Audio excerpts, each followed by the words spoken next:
the birth of the cafe racer. In the post-war haze of the 1950s, many young men in the UK found themselves with a surplus of military motorcycles used for World War II.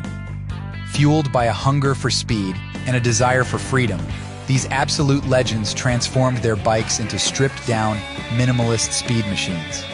Clip-on handlebars, rear-set foot pegs, and a single-seat design became the hallmark of these sleek rebels. Leather jackets for armor and fueled by rock and roll, they raced between roadside cafes, chasing the thrill of speed and the taste of rebellion.